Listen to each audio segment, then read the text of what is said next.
सर्वांना नमस्कार।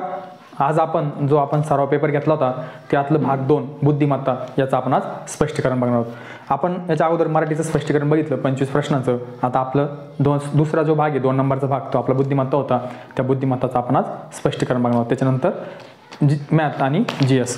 आता आपला त्यातला पहिला प्रश्न होता, समीर हा कबीरपेक्षा उंच आहे, कबीर हा आमिरपेक्षा उंच आहेत, सुधीर हा शिशिरपेक्षा उंच आहेत आणि शिशिर हा कबीरपेक्षा उंच आहे, तर सर्वात ठेंगणा कोणता? ठेंगणा म्हणजे सर्वात लहान। सर्वात अगोदर काय करायचं आहे, त्यांची नावं लिहून घ्यायचे जेवढे असेल तेवढं। कोण कोण आहे? समीर आहे, बरोबर आहे। 2 नंबरला आहे कबीर, 3 नंबरला आहे आमिर। जेवढे असतील तेवढे त्या प्रश्नामध्ये नावं लिहून घ्यायचे, आमिर आणि सुधीर। त्याच्यानंतर शिशिर, शिशिर हा बरोबर आहे। किती जण आहे? 1 2 3 4 5। किती जण आहे? 5 जण आहे। समीर, कबीर, आमिर, सुधीर, शिशिर। ठीक आहे। समीर हा कबीरपेक्षा उंच आहे। काय करायचं, ही समीरची जी रेष आहे ती कबीरपेक्षा उंच ठेवायची। कबीरपेक्षा उंच आहे ना तो, समीर हा कबीरपेक्षा उंच आहे। समीर काय आहे? कबीरपेक्षा उंच आहे। कबीरची रेष उरते। कबीर हा आमिरपेक्षा उंच आहे। मग आमिर हा आमिरपेक्षा उंच आहे ना, तर मग आमिरची रेष याच्या खाली येईल। कोणाच्या? कबीरच्या। कारण आमिरपेक्षा कोण उंच आहे? कबीर उंच आहे। समीर हा कबीरपेक्षा उंच आहे, कबीर हा आमिरपेक्षा उंच आहे। इथपर्यंत आपण आलो। कबीर हा आमिरपेक्षा उंच आहे, बरोबर आहे, म्हणजे आपण आमिर छोटा दाखवला। सुधीर हा शिशिरपेक्षा उंच आहे। सुधीर दाखवा आपण इथं। सुधीर हा कोणापेक्षा? शिशिरपेक्षा उंच आहे, बरोबर आहे, शिशिरपेक्षा उंच आहे। शिशिर हा कबीरपेक्षा उंच आहे। हा इथं कबीर आहे, हा याच्यापेक्षा पण उंच आहे, बरोबर आहे। आणि ही लाईन आहे समजा आपली, बरोबर आहे। इथपर्यंत आलो आपण। तर शिशिर हा कबीरपेक्षा पण उंच आहे, तर सर्वात ठेंगणा कोण? अशा प्रकारे मांडणी करून घ्यायची। अशा या गणिताला काहीच विषय नाही। नाव लिहिले आपण समीर, कबीर, आमिर, सुधीर, शिशिर। सगळ्यात अगोदर आपला प्रश्न होता, समीर हा कबीरपेक्षा उंच आहे, दाखवला कबीरपेक्षा उंच, ठीक आहे। कबीर हा आमिरपेक्षा उंच आहे, आमिरपेक्षा उंच दाखवला। सुधीर हा शिशिरपेक्षा उंच आहे आणि शिशिर हा कबीरपेक्षा उंच आहे, म्हणजे कबीर इथे। तर सर्वात ठेंगणा कोण? सर्वात लहान कोण? तर सर्वात ठेंगणा जो आहे तो आपला येतो आमिर। कोण येतो? आमिर। अशा पद्धतीने उत्तर काढायचे। दुसरी पण याला पद्धत एक होती की सुधीर हा कोणापेक्षा तरी उंच आहे, समीर हा कोणापेक्षा तरी उंच आहे, म्हणजे पर्यायातला समीर कट होत होता। आपले पर्याय किती होते? 4 होते। समीर, त्याच्यानंतर शिशिर, त्याच्यानंतर आमिर, त्याच्यानंतर कबीर, हे आपले पर्याय, बरोबर। आता पहिल्या पर्यायात काय म्हणलं? समीर हा कबीरपेक्षा उंच आहे ना समीर कोणापेक्षा तरी समीर पर्याय कट होत होता। कबीर हा आमिरपेक्षा उंच आहे, कबीर पण पर्याय कट होत होता। सुधीर हा शिशिरपेक्षा उंच आहे आणि शिशिर हा कबीरपेक्षा उंच आहे, हा पण कट होता। म्हणजे आमिर वाक्यात असं कुठेच सांगितलं नाही की आमिर कोणापेक्षा उंच आहे, बरोबर आहे। फक्त एकमेव असा होता की आमिर कोणापेक्षा उंच आहे ना, हे वाक्यात सांगितलं नव्हतं। जर शॉर्टकट पद्धतीने जायचं असेल तर हे अशा पण जाऊ शकता। जे एवढे उंच दिले, हा याच्यापेक्षा उंच, ते त्याच्यापेक्षा उंच, ते जर ऑप्शनमध्ये असेल त्याला काय करायचं? सरळ ऑप्शनमधून कट करायचं आहे। अशा प्रकारे आपलं उत्तर होतं। हे दोन, ही एक स्टेप, दोन्ही स्टेपनं आपण उत्तर काढू शकतो। आता आपला 28 नंबरचा प्रश्न आहे, अ हा पूर्वेच्या दिशेने चालू आहे। त्याच्या अगोदर आपण दिशा बघू, ठीक आहे। वरती उत्तर असते, खाली दक्षिण असते, डाव्या हाताला पश्चिम असते, उजव्या हाताला पूर्व असते। आता या मधल्या ज्या दिशा आपल्याला, त्याच्यासाठी आपण एक ट्रिक्स केली होती, वानर इकडे आलेच नाही, वायव्य, ईशान्य, आग्नेय, नैऋत्य, अशा प्रकारे आपण दिशा लक्षात ठेवण्यासाठी केलेलं आहे। उत्तर वरती एवढंच लक्षात ठेवायचं। आपल्याला जर पेपरमध्ये दिशा आपल्याला जर मांडायचं असेल तर वरती उत्तर असतं, खाली दक्षिण असतं, हे तर क्लिअर आहे। डावा हात पूर्व पश्चिम मध्ये कन्फ्युज झालं, डाव्या हाताला पश्चिम लिहायची, ज्या हाताने आपण लिहितो त्या हाताला पूर्व लिहायची। आणि राहिला असं मध्ये 4 दिशा लिहायच्या असेल तर वानर इकडे आलेच नाही, वायव्य, ईशान्य, आग्नेय, नैऋत्य, बरोबर। अशा प्रकारे दिशा। आता आपला प्रश्न असा होता, अ पूर्वेच्या दिशेने चालू लागला। पूर्व दिशा, हा अ इथं, अ कुठे? हा अ इथे। उदाहरणार्थ कोणत्या दिशेने चालू लागला? पूर्वाच्या दिशेने चालू लागला। त्याचं तोंड कुठे? पूर्वकडं। आता काही वेळानं तो उजवीकडे वळाला। आता इकडे तोंड म्हणल्यावर त्याचा उजवा हात कुठे असणार आहे? खाली। डावा हात कुठे राहणार आहे? वरती। तो उजवीकडे वळाला, म्हणजे काही वेळानं काय आला? तो उजवीकडे वळाला, बरोबर आहे। उजवीकडे वळून चालू लागला, नंतर डावीकडे वळाला। आता इकडे त्याचं तोंड खाली आहे, डावा हात कोणीकडे राहणार आहे, इकडं, उजवा हात इकडे राहणार आहे, ते काय म्हणलं डावीकडे वळाला. ठीक आहे, आपण डावीकडे गेलो, डावीकडे वळाला आणि पुन्हा उजवीकडे वळाला. आता त्याचं तोंड कुठे आहे, इकडे. उजवी साईड कुठे राहणार त्याची, खाली. पुन्हा उजवीकडे वळाला आणि चालू लागला. तर शेवटी तो कोणत्या दिशेला चालला, तर शेवटी तो दक्षिण दिशेला चालला. कोणत्या दिशेला चालला, दक्षिण दिशेला चालला. अशा प्रकारे आपलं उत्तर कोणतं होतं, दक्षिण. आता आपला 27 नंबरचा प्रश्न, एका सांकेतिक भाषेत ब्रिंग कोल्ड वॉटर असं सांकेतिक लिहून घ्यायचा. ब्रिंग कोल्ड वॉटर, याच्यासाठी काय आहे 573. ह्या 3 शब्दासाठी हे 3 कोड आहे, बरोबर आहे. 573. नंतर वॉटर इज गुड, ह्याच्यासाठी आहे 342. काय 342. आणि ब्राईट गुड बॉय, याच्यासाठी आहे 126. काय 126. तर ते काय म्हणले, बॉय इज ब्राईट, याच्यासाठी शोधा. ओके, अशा प्रकारे आपले संकेत आहे. Bring cooled water 573, water is good 342, bright is good boy 126. आता आपले ऑप्शन काय होते, 1 नंबरचा ऑप्शन होता आपला 671, 2 नंबरचा होता 475, 3 नंबरचा होता 641 आणि 4 नंबरचा होता 376. बरोबर आहे. 1 नंबरचा होता ते 671, 2 नंबर 475, 3 नंबर 641 आणि 375. आता आपला हे शोधाचं आहे बॉईज. कुठे आहे बॉईज, इथं एक ठिकाणी बॉईज आहे. ठीक आहे. आता इज कुठे, इथं आहे, इथं ठिकाणी इज. ब्राईट कुठे, इथं आहे, इथे. आता आपले जे हे शब्द आहेत 1 नंबर ऑप्शनमध्ये आहे का, कुठंच नाही. या वरच्या सांकेतिक कोडमध्ये आहे का, ब्रिंग कूल्ड वॉटरमध्ये हे जे आपला प्रश्न आहे, हा प्रश्न एकतरी शब्द आहे का तिथं, नाही. मग सगळ्यात अगोदर काय करणे आपल्याला, आपल्या उत्तरामध्ये 5, 7, 3 हे नसलं पाहिजे. कारण हे शब्द कोणता घ्यायचाच नाही ना खाली. आपल्याला शब्द कोणता घ्यायचा खाली, इथालचा ब्राईट घ्यायचा आहे, इथालचा इज घ्यायचा आहे 2 नंबर वाक्यातला, आणि 3 नंबर वाक्यात ह्या 2 वाक्यातलाच आपल्याला काय करायचं आहे, शब्द दिले. तर मग ह्या उत्तरामध्ये पण आपले 2 याच्यातलेच पाहिजे ना आपल्याला संकेतक. बरोबर आहे. 5, 7, 3 आपल्या ऑप्शनमध्ये नकोच. बरोबर आहे, कारण ते नाहीच वापरले ना आपण खाली, त्याच्यामुळे ते आपल्याला नको आहे. तर आपल्याला काय नको, 5 नको. 5 नको म्हणल्यावर 2 नंबरचा ऑप्शन गेला.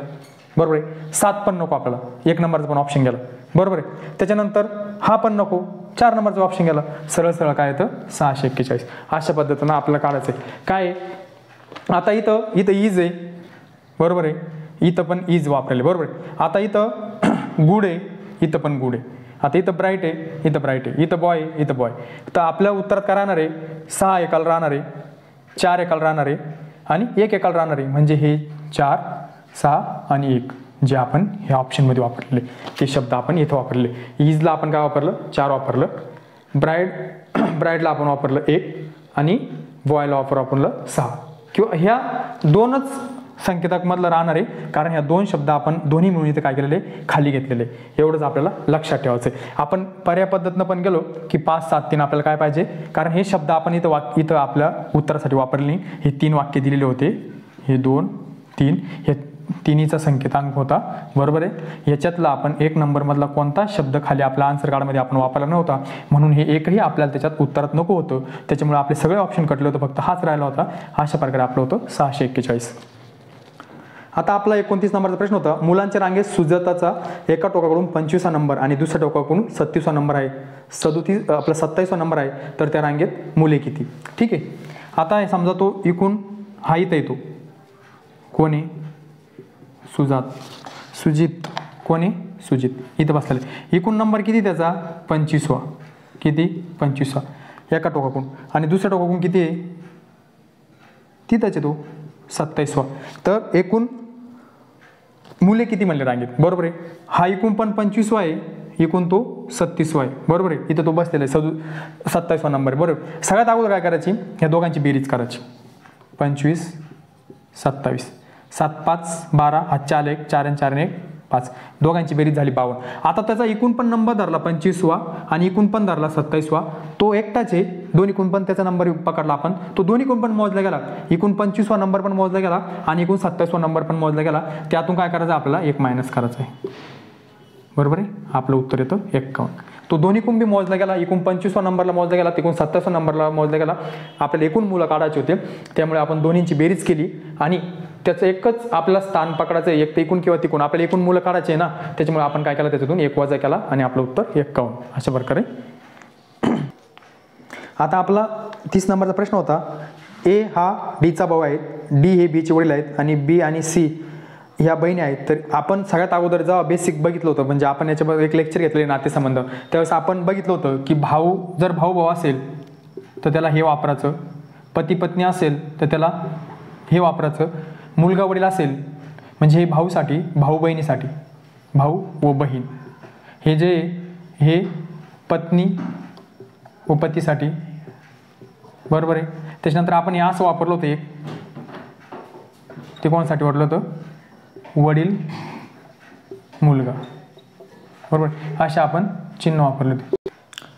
हे जे आपण चिन्ह वापरले, समजा जर भाऊ असेल तर बरोबर वापरायचं, त्याच्यानंतर पती पत्नी गुणिले वापरायचं आणि ए बीचा वडील समजा, तर अशा प्रकारचं होतं, हा याचा भाऊ, हा याचा पती पत्नी आणि हा वडील, अशा प्रकारे आपले चिन्ह होते, बरोबर. आता आपला प्रश्न होता, ए हा डीचा भाऊ आहे, ए काय आहे, डीचा भाऊ आहे, मग आपण काय वापरणार, हे हा डीचा भाऊ आहे, बरोबर आहे.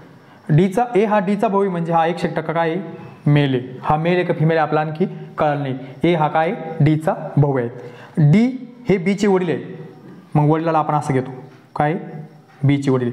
डी पण कळालं आपल्याला कोण आहे, मेल आहे, कारण काय ते बीचे वडील आहे. ए डी हे दोघं भाऊ आहे, भाऊ म्हणल्यावर हा पण मेल आला, बी चे वडील कोण आहे, डी आहे, म्हणजे हा पण मेल आला, बरोबर आहे. बी आणि सी या बहिणी आहे, बी आणि सी काय आल्या, ह्या बहिणी, म्हणजे या दोघी पण काय फिमेल आहे, बरोबर आहे.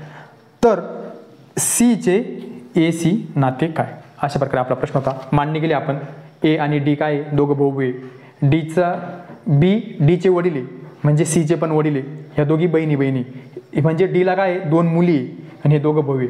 तर सी चे ए सी नाते काय, तर हा भाऊ आहे म्हणजे आपले काका कोण लागतात, आपल्या वडिलाच भाऊ आपला कोण लागतो, काका लागतात, आपले वडील आहे. समजा या दोघी बहिणी, त्यांचे वडील कोण आहे, डी आहे, आणि त्यांच्या दोघं हे हा भाऊ आहे डीचा, म्हणजे हे सीचे कोण आहे, काका आहे, बरोबर आहे. पण ते काय म्हणलं, प्रश्न असा होता की सीचे नाते काय, मग काकाची कोण लागते, ती पुतणी लागते, कोण लागती, पुतणी. तर आपलं उत्तर होतं पुतणी. काय होतं आपलं उत्तर, पुतणी. या नातेसंबंधामध्ये फक्त एवढंच लक्षात ठेवायचं आहे की कोणाशी कोणाचे नाते विचारले. जर एचं नातं सीशी विचारलं असतं तर ए कोण होते, काका होते, सीचे कोण होते, काका होते. पण त्यांनी काय म्हणलं, सीचे एशी नाते काय, तर सी कोणी, एची पुतणी, म्हणजे त्या एच्या भावाची मुलगी, ती कोण लागती, समजा आपल्या भावाची आपली मुलगी कोण लागती, पुतणी लागते, आपण तिचं कोण असतो, काका असतो. अशा प्रकारे आपलं हे होतं. इथं फक्त लक्षात एक सिली मिस्टेक, फक्त एवढंच लक्षात ठेवायचं आहे, तिथं काका पण असतो ऑप्शनमध्ये आणि पुतणी पण असते. तर नातं कोणाशी विचारलं, एचं जर विचारलं असतं सीशी, तिथे काका असते, पण सीचे विचारलं ए सी, तर मग ती कोणी, पुतणी. अशा प्रकारे आपलं उत्तर होतं पुतणी. आता हा असा प्रश्न आहे की अमोल शीर्षासन करीत असताना त्याचे तोंड पश्चिमेकडे आहे, तर त्याच्या डाव्या हाताला कोणती दिशा असेल, बरोबर. हा प्रश्न आहे. शीर्षासन म्हणजे खाली मुंडकं वर पाय, ठीक आहे. आता ही पश्चिम दिशा आहे, ही काय, पश्चिम दिशा आहे, बरोबर, इकडची. हा अमोल आहे, बरोबर आहे, हा अमोल आहे. अमोलचं तोंड कुठे आहे, हा अमोल, बरोबर आहे. अमोलचं तोंड कुठे आहे, पश्चिमेकडे, म्हणजे त्याचा उजवा हात कुठे असणार आहे, उत्तरेकडे. तोंड इकडे आहे ना. आता आपलं तोंड समजा पश्चिमेकडे असलं आपलं तोंड, आपला उजवा हात कुठे राहणार आहे, उत्तरेला असणार आहे, बरोबर. डावा हात कुठे असणार आहे, दक्षिणेला. कोणत्या, दक्षिणेला असणार आहे. आता आपल्याला विचारला कोणता हात, एवढंच लक्षात ठेवायचं आहे. तर त्याच्या डाव्या हाताला कोणती दिशा, कोणता हात, डाव्या हाताला, ओके. एवढं आपल्याला विचारलं, डाव्या हाताला कोणती दिशा आहे, बरोबर आहे. असा प्रश्न आहे. अमोल कुठे बघतोय सध्या, पश्चिमेकडे बघतोय, त्याचं तोंड इकडे, बरोबर आहे. अमोलचं तोंड इकडे, त्याचा उजवा हात कुठे राहणार आहे, पश्चिम तोंड म्हणल्यावर उत्तरेकडे. डावा हात कुठे राहणार आहे, दक्षिणेकडे. पण आता आपल्याला विचारलं शीर्षासन केल्याच्या नंतर त्याच्या डाव्या हाताला कोणती दिशा असेल, काय केल्यानंतर, शीर्षासन केल्यानंतर. तर एवढंच लक्षात ठेवायचं आहे की जो आधी ना सरळ सरळ उभा आहे तो, त्याच्या विरुद्ध दिशा घ्यायची फक्त, उत्तर. याचं काय होणार आहे, उत्तर होणार आहे. म्हणजे त्याच्या डावा हात काय होणार आहे, शीर्षासन केल्यानंतर उलटा होणार आहे. याच्या ऑपोजिटची दिशा घ्यायची फक्त, ते आपलं शीर्षासनमध्ये काय असतं, उत्तर असतं. सरळ सरळ पण एवढंच लक्षात ठेवायचं आहे की त्याचं तोंड कोणत्या दिशेला आहे. या अशा प्रश्नामध्ये आला बी प्रश्न परीक्षेमध्ये तर काय विचारणार आहे, त्याचं तोंड कोणत्या दिशेला ते देणार आहे. ठीक, आता माझं तोंड इकडे समजा, ओके. त्याच्यानंतर त्याला एक हाताची दिशा देणार आहे, ही हाताची दिशा दिली इकडं, बरोबर आहे. इकडे दक्षिण आहे, इकडे उत्तर आहे, बरोबर. इकडे मी कुठे आहे, पूर्वेकडे तोंड करून उभा आहे, बरोबर आहे. त्याच्यानंतर मला काय होणार आहे की बाबा माझं तोंड पूर्वेकडे आहे, त्याच्यानंतर माझ्या उजव्या हाताला दक्षिण दिशा आहे, उत्तर दिशा आहे. कोणती, उत्तर दिशा आहे. माझ्या उजव्या हाताला कोणती दिशा आहे, उत्तर दिशा आहे. तर मी शीर्षासन केल्यानंतर माझी दिशा कोणती होईल, तर मग मी उलटा होणार आहे. मग माझी जो उजवा हात आहे तो कुठे जाणार आहे, दक्षिण दिशेला जाणार आहे. एवढंच करायचं आहे. आपलं ज्याचं तोंड आहे, जे दिशा सांगतं त्या दिशेला करायचं आहे. जो हात विचारला तर सरळ सरळ त्या हाताला कोणती दिशा होती तेवढं लक्षात ठेवायचं आहे आणि त्याच्या अपोजिटची, त्याच्या उलटी दिशा घ्यायची आपल्याला शीर्षासनमध्ये. एवढंच आपल्याला लक्षात ठेवायचं आहे. अशा प्रकारे त्याचा पहिले हा उजवा हात आहे, हा डावा हात आहे. आपल्याला डावा हात विचारला, अगोदर सरळ जेव्हा उभा होता तो त्याचा डावा हात कुठे होता, दक्षिण होता. जेव्हा तो उलटा उभा राहिला डोक्यावर, त्याचा डावा हात कुठे गेला, उत्तरेला गेला. अशा प्रकारे आपलं उत्तर होतं, उत्तर. आता आपला याच्यानंतरचा प्रश्न होता 24 मार्च 2017 शुक्रवार होता, तर 24 मार्च 2018 कोणता वार असेल. कॅलेंडरवरचा कोणता, 24 मार्च 2017 कोणता वार आहे, शुक्रवार. तर 24 मार्च 2018 वार कोणता, असा आपला प्रश्न आहे. आता आपण कॅलेंडर आहे पण आपण चॅप्टर घेतलेलं आहे मागच्या व्हिडिओमध्ये, आपल्या रिव्हिजन व्हिडिओमध्ये आपण लीप वर्ष आणि साधं वर्ष बघितलं होतं. जर वर्ष लीप असेल तर ह्या वर्षातून त्या वर्षात पुढच्या वर्षात जायचं असेल तर वार 2 दिवसानं पुढे जातो.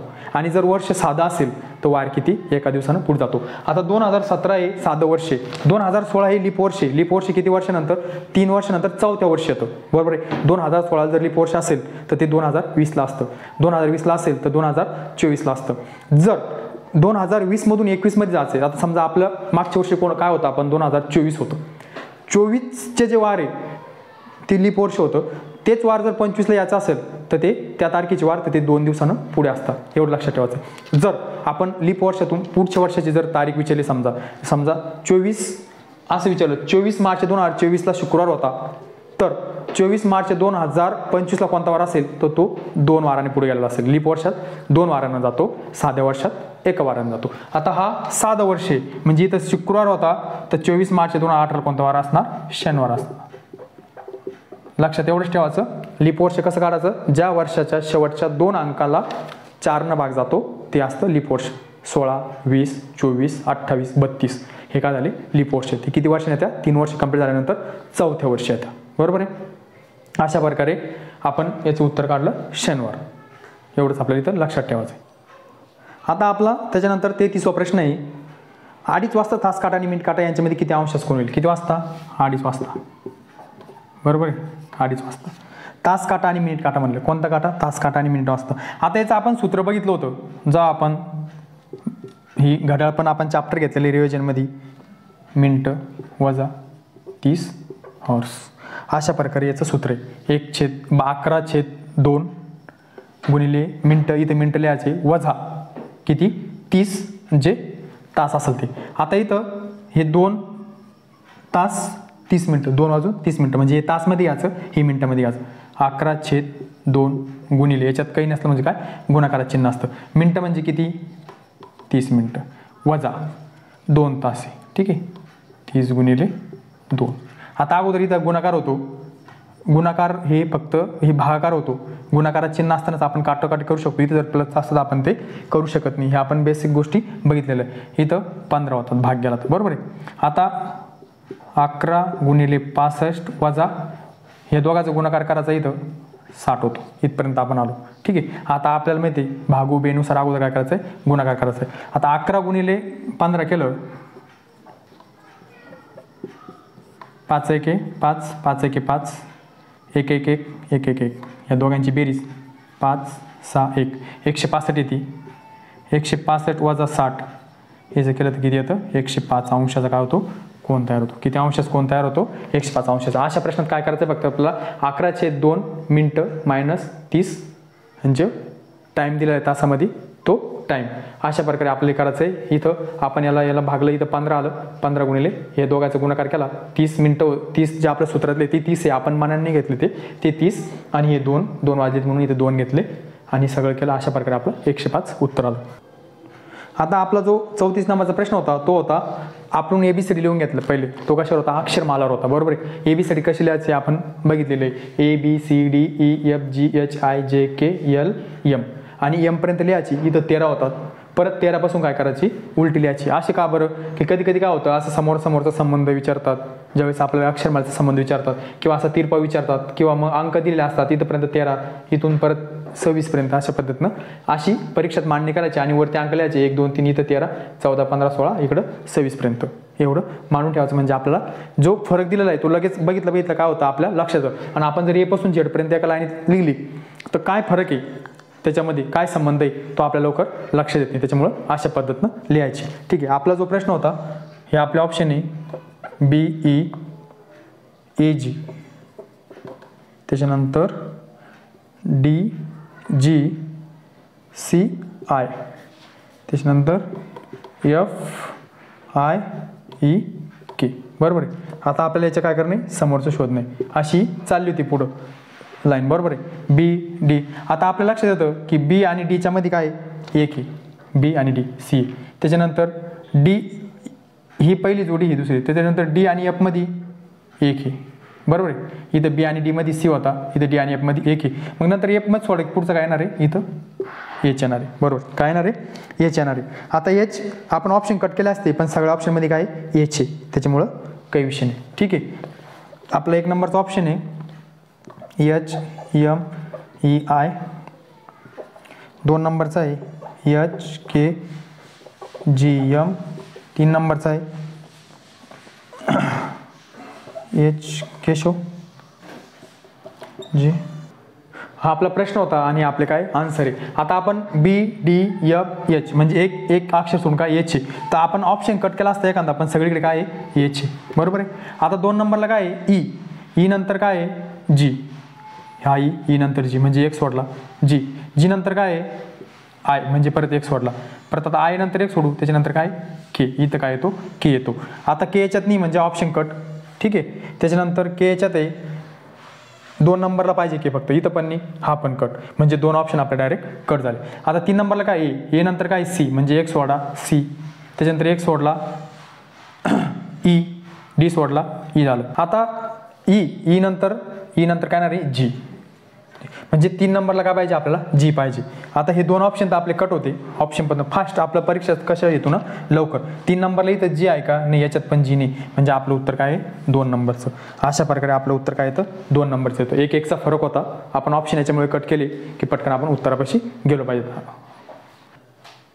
आता आपला जो प्रश्न होता पुढचा 35 नंबरचा 9 25 तर 49 किती.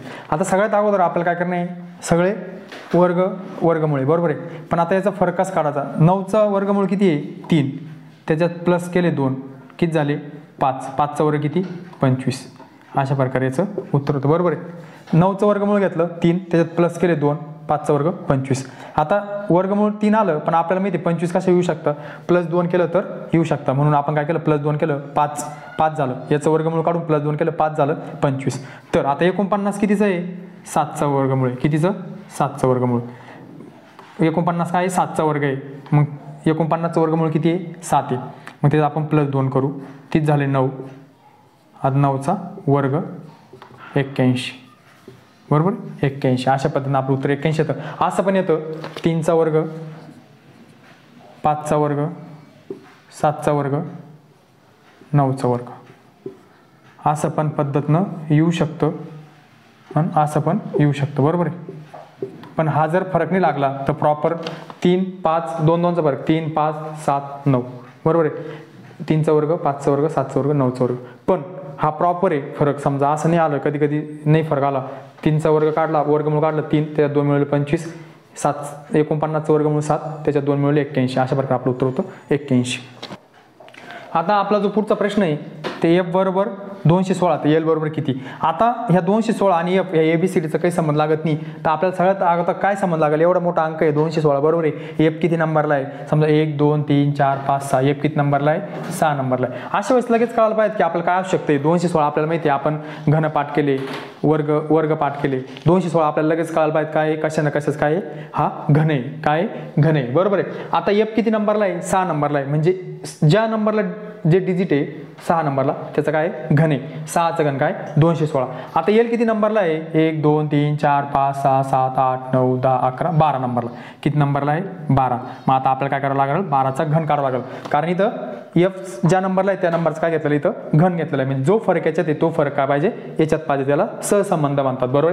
जो याला आपण फरक लावला तोच फरक याला लावायचा आहे, याच्यात काही बाकी चेंज झालं पाहिजे. ठीक आहे. आता 12चा घन म्हणजे किती वेळेस गुणाचं, 12 गुणिले 12 गुणिले 12 किती वेळेस, 3 वेळेस. आता आपल्याला 12चा वर्ग पाठी म्हणजे 2 वेळा गुणलं म्हणजे काय होतं, 12चा वर्ग होतो 144. किती झालं, 144 गुणिले 12. बेचोक 8 बेचोक 8 बे 1 बे. आता परत 4 1 4 4 1 4 1 1 1. आता याची काय करायची बेरीज, 8 8 7 4 12 हातच्या आला 1 2 4 6 1 7 1 1 1728. म्हणजे इथे काय येईल, एलचा घन किती येणार आहे, 1728 एल नंबर. म्हणजे आपलं उत्तर काय येणार आहे, 1728. आता आपला त्याच्या पुढचा प्रश्न आहे 34 नंबरचा. एका भिंतीवरील घड्याळात 3 वाजले असतील तर त्या घड्याळात आरशात पाहिले असता किती वेळ दर्शवेल. आता आपण घड्याळ पण हे टॉपिक घेतलेले ऑलरेडी. जर भिंतीवरील घड्याळ आरशात बघितलं असेल म्हणजे सरळ सरळ घड्याळी समोर काय धरणे, आरसा पकडणे म्हणजे आरशात पकडणे. त्याला एकच सूत्र होतं की जी आपली वेळ होती ती 11:60 मधून काय करायची होती, आपल्याला मायनस करायची. काय ती कोणती वेळ असो, 3 वाजले असो, 2:30 वाजले असो, 3:30 वाजले असो, 4:30 वाजले असो, कितीही, फक्त आपल्याला काय करणे ती 11:60 मधून मायनस करणे. आता आपली वेळ किती होती, 3 वाजले. किती वाजले, 3 वाजले बरोबर आहे. आता हा 0 6 6 11 मधून 3 गेले किती, 8. म्हणजे 8 वाजून 60 मिनिटं म्हणजे किती, 9. किती दाखवल, 9. म्हणजे जी भिंतीवरील घड्याळ आहे तिच्या जर 3 वाजले असेल तर ती जर आपण आरशात बघितलं तर ती कितीची वेळ दाखवेल, 9ची वेळ दाखवेल. लक्षात फक्त एवढंच ठेवायचं आहे. अशा प्रकारचा प्रश्न आला परीक्षेत की तो 11:60 मधून काय करायचा आहे, मायनस करायचा आहे. ती वेळ कोणती असो. ओके. आता आपला 38 नंबरचा प्रश्न. खालील प्रश्नामधून विसंगत घटक ओळखा. कोणता प्रश्न होता आपला, डी होता, त्याच्यानंतर ई होता, त्याच्यानंतर एफ होता, त्याच्यानंतर जी होता. आता आपल्याला काय करणं आहे, 4 मधून आहे ना आपल्याला वेगळा ओळखायचा आहे. आता आपण लॉजिक लावलं, डी ई शेजार शेजारी, एफ जी शेजार शेजारी, पण असं काही लॉजिक लागत नाही. याच्यातून वेगळा काढायचा आहे आपल्याला. याच्या समोरचा काढायचा आहे का, नाही. समोरची जी लाईन असते तर आपण ते फरक काढत गेलो असतो पुढं, पण ह्याच्यातला वेगळा काढा म्हणले ते बरोबर आहे. काय A D E F G याच्यातला वेगळे काढा म्हणलं. जसे आपण मराठीत स्वर पाहिले 12 स्वर होते, आता 2 ॲड झाले इंग्लिशचे, त्याच्यामुळे ते 14 स्वर झाले बरोबर आहे. मराठीत जसे 14 स्वर आहे तसे इंग्लिशमध्ये काय आहे 5 स्वर आहे. ते कोणते ए ई आय ओ यू.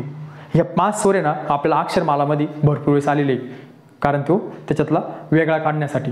हे 5 स्वर आपल्याला माहीत पाहिजे जे इंग्लिशमधले होते, ए ई आय ओ यू बरोबर आहे. अशा प्रकारे हे 5 स्वर हे आपले पाठच पाहिजे. ठीक आहे. ते हे खूप वेळेस आपल्याला काय आहे फरकामध्ये विचारलं आहे. आता याच्यात काय फक्त हा ई ना, हा ई स्वर आहे, बाकीचे काय आहे इंग्लिशमधले व्यंजन आहे बरोबर आहे. तशा प्रकारे याच्यातला वेगळा कोणता होता, ई होता.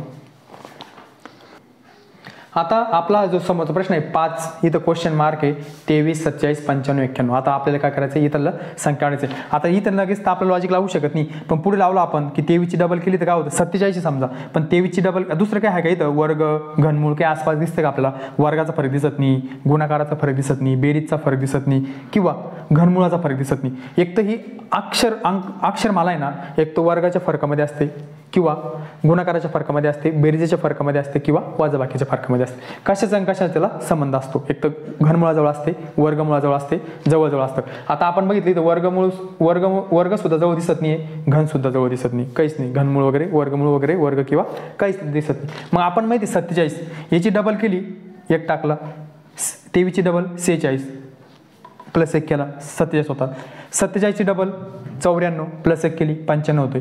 95ची डबल 190 प्लस 1 केला 191 होती. म्हणजे याची डबल करू प्लस 1 करायची, म्हणजे 5चा डबल केला 1 केलं किती होतं, 5 2 10, 5ची डबल प्लस 1, 5 दूनी 10 आणि 1 11, म्हणजे इथं काय येणार आहे 11 येणार आहे. आता इथे काय येणार आहे 11. 5ची डबल प्लस 1 केला 11 आले. 11ची डबल प्लस 1 केला, 11ची डबल किती होती 22, प्लस 1 केला 23. 5ची डबल केली 10 झालं, 1 टाकला 11 झाला. 11ची डबल केली 22, 1 टाकला 23 झाला. 23ची डबल केली 46, 1 टाकला 47 झाले. 47ची डबल केली 94, 1 त्याच्यात मिळवला 95 झाली. 95ची डबल केली 190 झाली, 1 मिळवला 190, 191 झाली. अशा प्रकारे हा फरक होता. आपलं उत्तर आहे 11.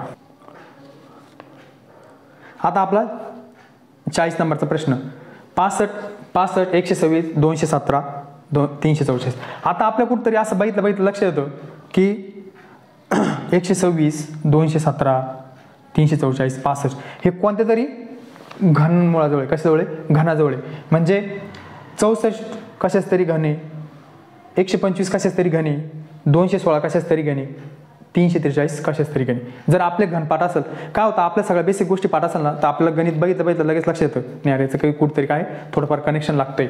बरोबर आहे.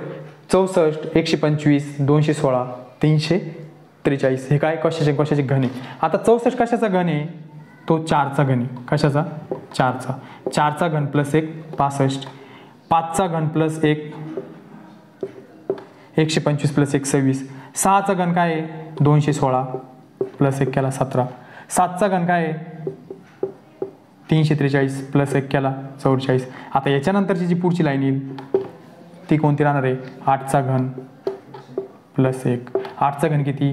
512 प्लस 1 केला 513. आपलं उत्तर काय येतं? 513. अशा प्रकारे जर आपल्या बेसिक गोष्टी जर आपल्याला पाठ असेल तर लगेच बघता क्षणी काय होतं आपल्याला ते उत्तर आपल्याला त्याचं कुठेतरी कनेक्शन आहे असं आपल्याला क्लिक होतं. आता आपला 41 नंबरचा प्रश्न होता, विसंगत घटक ओळखा. हे 4 दिलेले याच्यातलं वेगळा घटक ओळखायचा आहे. आता 43, 53, 63, 73. आता याच्या एकच स्थानी 3 आहे, पण याचं काही इथं लॉजिक नाही. सगळ्यात हे काय आहे माहिती आहे का, आपल्याला आता याच्यात मूळ संख्या पाठ पाहिजे. कोणत्या? मूळ संख्या कोणत्या आहे आणि संयुक्त संख्या कोणत्या आहे. आता सगळ्यात बेसिक लेक्चरमध्ये आपण सगळ्यात अगोदर पाहिलं होतं सम संख्या, विषम संख्या, मूळ संख्या, संयुक्त संख्या. मूळ संख्या अशा असतात की ती फक्त स्वतःच्याच पाड्यात राहतात, त्याला कोणत्याच अंकानं दुसऱ्या भाग जात नाही. आता 43 असं आहे ते कोणत्या पाड्यात दिसलं का आपल्याला आतापर्यंत? नाही. 43 मूळ संख्या आहे. 53 दिसलं का? नाही. त्याला फक्त तिचा स्वतःच भाग जाईल. 53, 53 एक 53, 43 एक 43. असं दुसऱ्या पाड्यात आहे ते कुठं? 53 आहे का? नाही. 63 आहे का? 63 आहे. 7 नाम 63, 9 7 63. 73 आहे का? नाही. 73 पण कोणत्याच पाड्यात नाही. म्हणजे याच्यात काय झालं? 43, 53, 43 हा काय आहे? मूळ संख्या आहे. ही एकमेव संख्या आहे 63, हिला भाग जातो. ही काय आहे? संयुक्त संख्या आहे. म्हणजे काय आहे? भाग जातो हिला. त्याच्यामुळे विसंगत घटक कोणता होता आपला? 63 होता. आता आपला 42 प्रश्न आहे, जो ह्या दोघांमध्ये संबंध आहे तो या दोघांमध्ये आपल्याला काढायचा आहे. आता बी किती नंबरला आहे? बी 2 नंबरला. ठीक आहे, 2 नंबर घेतला. पण आपल्याला आता 2 नंबरला काही लॉजिक लागतंय का? 2चा घन 8 होतो. बरोबर आहे. ठीक आहे, 8 प्लस 1 केलं तर मग 1चा घन किती होणार आहे? ते खूप लांब चाललं. तेवढं आपल्या ऑप्शनमध्ये उत्तर नाहीच आहे आपल्या ऑप्शनमध्ये. बरोबर आहे. त्याच्यापेक्षा आता काय आहे? हे 2 आहे. आपलं असं इथं लॉजिक लागेल की बी 2 नंबरला आहे, त्यात प्लस 1 केला की 3 होतं. 3चा वर्ग काय? 9. असं एक लॉजिक लागू शकतं इथं. बी किती नंबरला आहे? 2. प्लस 1 केला. प्लस काय केला आपण मनानं घेतो की आपला एक अंदाज आहे 9 आहे पुढं. 9 कशाचा वर्ग आहे? 3चा वर्ग आहे. म्हणून आपण काय केलं? 2 प्लस 1 केलं, 3 झालं. 3चा वर्ग 9. अशा प्रकारे लॉजिक लावलं आपण. हेच लॉजिक समोर लागलं ऑप्शनमध्ये उत्तर असेल तर आपण त्याला ते लॉजिक आपण मान्य करणार खरं बाबा. आता बी 2 नंबरला होता, प्लस 1 याच्यामुळे केला की इथं 9 असल्यामुळं 3चा वर्ग काय केला? 9 केला. आता एच किती नंबरला आहे? 1 2 3 4 5 6 7 8. किती नंबरला आहे? 8.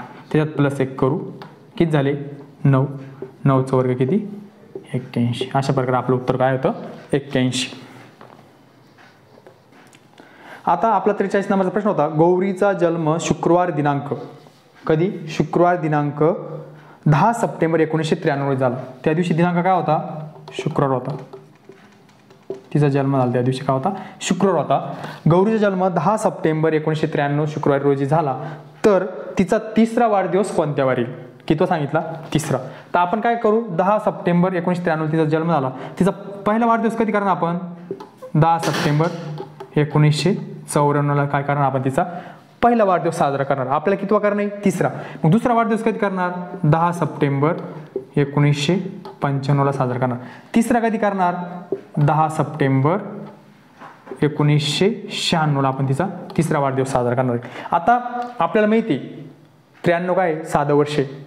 आपण बघितलेले बेसिक लेक्चरमध्ये अगोदर, परत सांगतोय, साध्या वर्षातून आपल्याला पुढच्या वर्षात जर आपल्याला वार काढायचा असेल तर तो एका दिवसाने पुढे जावं लागतो. पण जर लीप वर्षातून जर आपल्याला पुढचा वार काढायचा असेल त्याच तारखेचा वारा तर तो 2 दिवसांनी पुढे जावं लागतो. ठीक आहे. 93 काय आहे? साधं वर्ष आहे. बरोबर आहे. 93 साधं वर्ष आहे. मग 93ला शुक्रवार होता. 10 सप्टेंबर 1993ला शुक्रवार होता. तर 10 सप्टेंबर 1994ला काय राहणार आहे? शनिवार. काय राहणार आहे? शनिवार. 94 पण काय आहे? साधं वर्ष आहे. कारण 94ला किती ना 4 भाग जात नाही. 4 2 8 केला, इथे 1 उरला, भाग जात नाही. 94 पण काय? साधं वर्ष. आता 10 सप्टेंबर 1994 मधून 10 सप्टेंबर 1995ला उडी मारायची. किती वार वाढेल? साधा आहे म्हणून रविवार. काय होईल इथं? रविवार होईल. दुसरा वाढदिवस कधी? रविवारी आपण साजरा करू. आता तिसरा वाढदिवस 10 सप्टेंबर 1996. आता काय आलं? ही 10 सप्टेंबर आहे ना, ही 96 लीप वर्ष आहे. काय आहे? लीप वर्ष आहे. बरोबर आहे. 95 काय आहे? साधं वर्ष आहे. पण आपण कशात चाललो? लीप वर्षात चाललो. पण आता चाललो तर आपण इथं 2 दिवस पुढे काय करणार आहे? कारण 10 सप्टेंबर इथं फेब्रुवारीचा जो महिना आहे 19 फेब्रुवारी हा त्यानं ओलांडलेला आहे. बरोबर आहे. जर 29 फेब्रुवारीच्या जर अगोदरचा वार विचारला असता तर आपण एकाच वारानं पुढे गेलो असतो 96 मध्ये. बरोबर आहे. पण सप्टेंबरपर्यंत गेलं ना, म्हणजे फेब्रुवारी महिना गेला ना ओलांडून, तर मग तो हा एक वार ॲड होणार आहे. बरोबर आहे. जर 1996 मध्ये पण लीप वर्षाच्या मध्ये पण एवढं लक्षात ठेवायचं आहे, जर फेब्रुवारीच्या अगोदरची जर तारीख विचारायला असेल तर तो आपल्याला 2 दिवसांनी पुढे जायची गरज नाही. त्याच्यात फेब्रुवारीचा वापर झाला पाहिजे. 29 फेब्रुवारीचा त्या गणितामध्ये वापर झाला पाहिजे. त्यावेळेस आपल्याला इथं वापर झाला. आपली तारीख कोणती? 10 सप्टेंबर 1996 आहे. म्हणजे फेब्रुवारी ऑलरेडी गेलेला आहे. तर मग आपण किती वारांपुढे जाणार? 2 वारांपुढे जाणार. किती? मंगळवार. कोणता वार? मंगळवार असणार आहे. तिच्या बर्थडे दिवशी कोणता वार असणार आहे? मंगळवार असणार आहे. आता आपला 44 नंबरचा प्रश्न होता, एका सांकेतिक भाषेत 5 या शब्दाला हे अंक वापरले तर फैलला काय वापरले जाईल? काय सांकेतिक वापरले जाईल? बरोबर. 5ला हे वापरलं तर फैलला काय वापरले जाईल? बरोबर. इथे PASSA. आता 16 1 5ला हे सांकेतिक वापरले तर फैलला आपल्याला फैलसाठी कोणते अंक वापरले ते आपल्याला काढायचे. आता आपल्या लक्षात येईल इथं SSAA म्हणजे 19 सरळ आपल्या लक्षात येतं. म्हणजे S19 नंबरला आहे ना तोच नंबर वापरलेला आहे. 2 नंबरला 1 दिसतो ना, A 1 नंबरला आहे. आणि P काय? 16 नंबरला आहे. 1 2 3 4 5 6 7 8 9 10 11 12 13 14 15 16 16 नंबरला P 16 वापरलेले आपल्या लक्षात आलं. SSAA म्हणजे S19 नंबरला आहे. इथं 18 16 नंबरला P होता. 17 18 19 नंबरला काय? SA. म्हणजे जो अक्षराचा नंबर आहे तोच वापरला आहे. सरळ आपल्या लक्षात आलं. बरोबर आहे. आता आपण Fला काय आहे? 1 2 3 4 5 6. Fला काय? 6. बरोबर आहे. Fला 6 आहे. त्याच्यानंतर 6 आपल्या सगळ्या ऑप्शनमध्ये. Aला 1 आहे मराठीमध्ये 6. Aला 1 आहे. A पण आपल्या सगळ्या ऑप्शनमध्ये आहे. त्याच्यानंतर I किती नंबरला आहे? F 6 नंबरला आहे. 7 8 9. I किती नंबरला आहे? 9.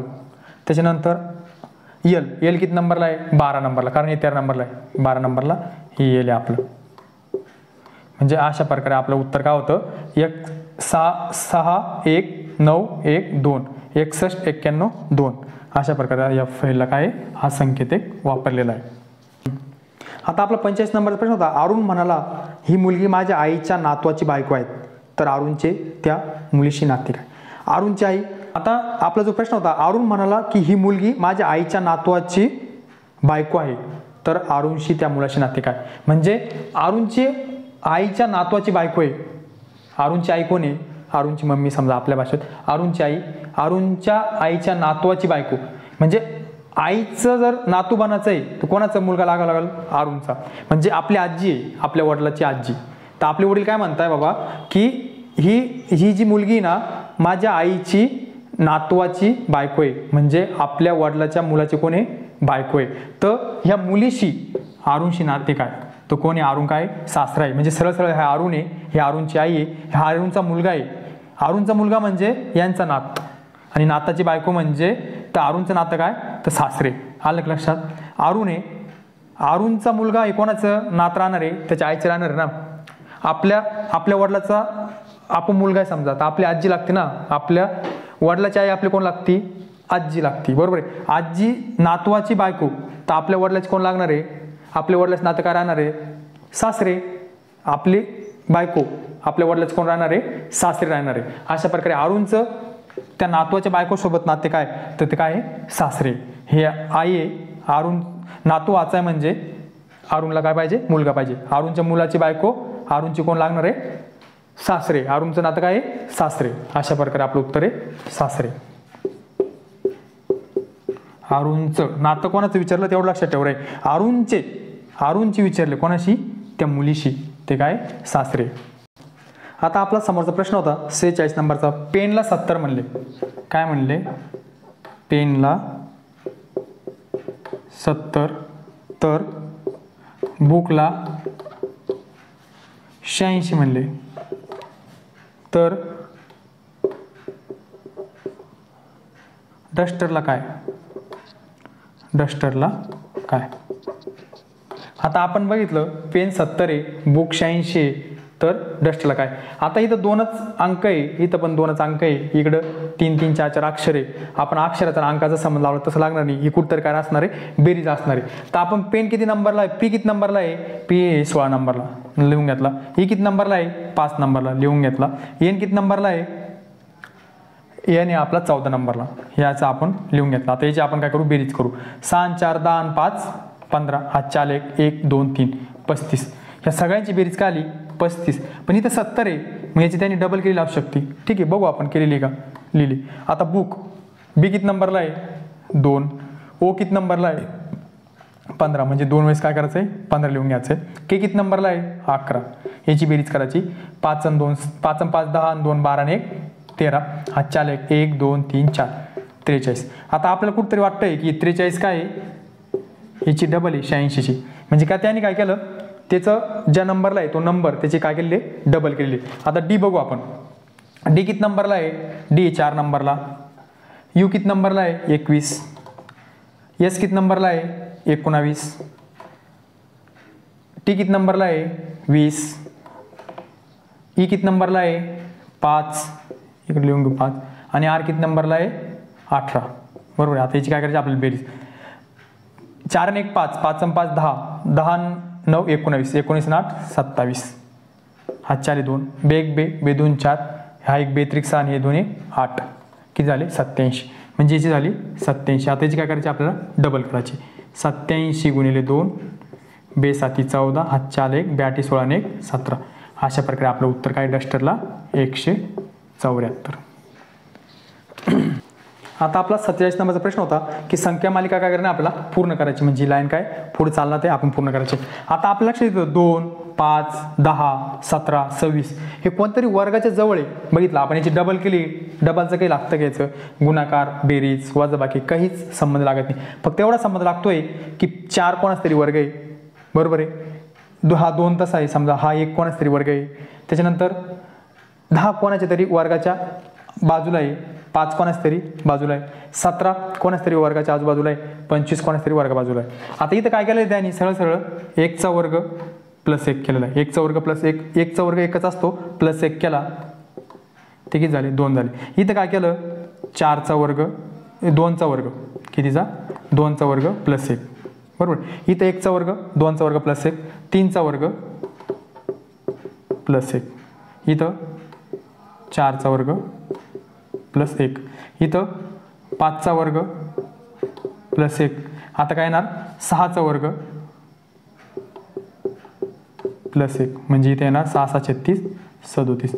पुढचा जो अंक येणार आहे तो 37 येणार आहे. काय केलं त्यांनी, वर्गाच्या आसपास होतं, 2चा वर्ग प्लस 1 केलं, 3चा वर्ग प्लस 1 केलं, 4चा वर्ग प्लस 1 केलं, 5चा वर्ग प्लस 1 केलं, 6चा वर्ग प्लस 1 केलं, 1चा वर्ग प्लस 1 2. अशा प्रकारे वर्ग आणि त्याचं काय करू, प्लस करून पुढची आपण काय केली, संख्या मालिका पूर्ण केली. आता आपला 48 नंबरचा प्रश्न होता, कपाटाला आरसा म्हणले, आरशाला कंगवा म्हणले, कंगव्याला रुमाल म्हणले, रुमालाला कपाट म्हणले, तर केस विचारण्यासाठी काय वापरावं. आता कोणाला काय म्हणले याच्याशी काही घेणदेण नाही, कोणी कोणाला काही म्हणून द्या, बरोबर आहे. आरशाला कपाट म्हणले, कपाटाला आरशा म्हणले, कंगवाला काही म्हणले, रुमाल काही कोणाला काही म्हणतं, बरोबर आहे, बरोबर आहे. सगळ्यात शेवटचा प्रश्नामध्ये अंडरलाईन करण्यासाठी काय, केस विचारण्यासाठी काय वापरावं. बरोबर आहे. काय वापरतो आपण केस विचारण्यासाठी? कंगवा वापरतो. मग तिथं बाकीचं कोणाला काय म्हणलं एवढं, हे कसं असतं आपलं हॅरसमेंट किंवा मेंटली समजा बाकी काही लक्षात नाही घ्यायचं, याला काय म्हणलं त्याला काय म्हणलं, फक्त शेवटी प्रश्नात काय विचारलं ते बघायचं. केस विचारण्यासाठी काय वापरतात? ठीक आहे, काय वापरतात? कंगवा. मग सरळ सरळ कंगव्याला काय म्हणले? रुमाल म्हणले. हे दोनच वाक्य आपल्याला शोधायचे. तर आपलं उत्तर काय? रुमाल. बरोबर. बाकी कपड्याला आरसा म्हणले, मग आरशाला कंगवा म्हणले, कंगव्याला रुमाल म्हणले, रुमाला कपाट म्हणले, हे याचं काही विषय नाही. फक्त शेवटी लक्षात ठेवणे काय? केस विचारण्यासाठी काय लागतं? कंगवा. आणि कंगव्याला काय म्हणलेलं वाक्यात? रुमाल म्हणलेले. मग आपण केस विचारण्यासाठी काय वापरणार? रुमाल वापरणार. आता आपला 49 नंबरचा प्रश्न होता मोतीबिंदू डोळा. तर गलकंड काय? म्हणजे जसं मोतीबिंदूचा आणि डोळ्याचा संबंध आहे तसं गलकंडचा काय संबंध आहे? आता आपल्याला माहिती आहे मोतीबिंदू काय आहे? एक आजार आहे डोळ्याचा. बरोबर आहे. तो कशाला होतो? डोळ्याला होतो. तर गलकंड पण काय आहे? गलकंड पण एक आजार आहे. तो कशाला होतो? गळ्याला होतो. म्हणजे इथं गळ्याला काय होते? पूर्णपणे सूज येते. इथं पूर्ण गळ्याला काय येते? सूज येते. जसं मोतीबिंदू डोळ्याला होतो तसं गलकंड कशाला होतो? गळा. अशा प्रकारे आपलं उत्तर होतं गळा. आता आपला 50 नंबरचा जो प्रश्न होता तो BHGH. आता आपल्याला माहिती आहे बीचा आणि याचा काय करणं आपल्याला संबंध काढायचा आहे. जो ह्या दोघांचा संबंध आहे तो ह्याच दोघात आहे. आता बी पासून एच किती नंबरला बघू आपण, मोजू. बी पासून 1 2 3 4 5 6 7 नंबरला काय? एच आहे. ते जी पासून 7व्या नंबरला कोणतं अक्षर येतं ते आपल्याला पाहायचं आहे. 1 2 3 4 5 6 7 म्हणजे आपलं उत्तर काय येतं? यम. अशा प्रकारे आपलं उत्तर येतं यम. तर आपण आज बुद्धिमत्ता या टॉपिकचे काय केलं आपण आज स्पष्टीकरण बघितलं. आपण जो सराव पेपर घेतला होता त्या सराव पेपरमध्ये आपण प्रत्येक टॉपिकवर एक प्रश्न घेण्याचा प्रयत्न केलेला आहे. आणि आपण आता आपल्याला कळालं की आपल्या एवढ्या टाईपवर आपल्याला आपल्या टॉपिकला पोलीस भरतीला प्रश्न येऊ शकतात. त्यानुसार आपल्याला प्रत्येक टॉपिकची अशा पद्धतीनं आपल्याला काय करायची? रिव्हिजन करायची, त्याची प्रॅक्टिस करायची. धन्यवाद.